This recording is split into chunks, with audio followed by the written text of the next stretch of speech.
Welcome to our channel. Today we how to connect Wave to your tax professional for bookkeeping review step by step clearly. Log into your Wave account using your credentials. Once logged in, navigate to the accounting section on the left sidebar.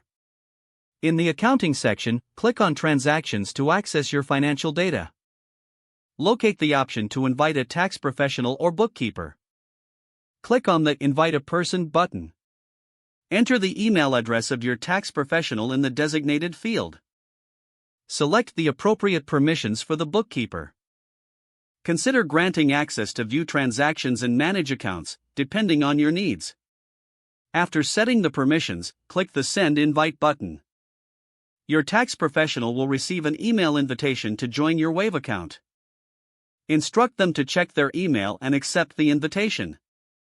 Once they accept, they will have access to your bookkeeping information. Coordinate a time to discuss your financial records with your tax professional. Provide any additional information they might need for their review. Maintain open communication to address any questions or concerns they may have. Review any feedback they provide to ensure accurate bookkeeping practices. Monitor your Wave account regularly to keep your financial records up to date.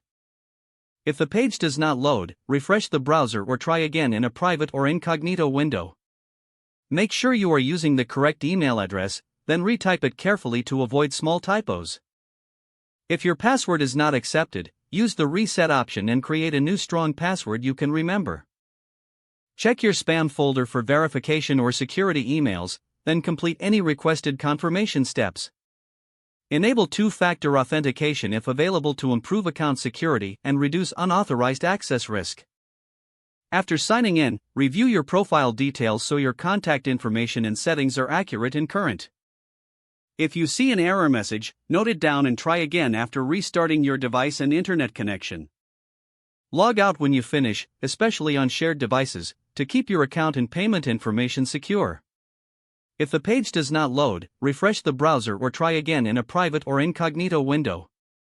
Make sure you are using the correct email address, then retype it carefully to avoid small typos. If your password is not accepted, use the reset option and create a new strong password you can remember. Don't forget to like this video and subscribe to our channel for more step-by-step tech guides.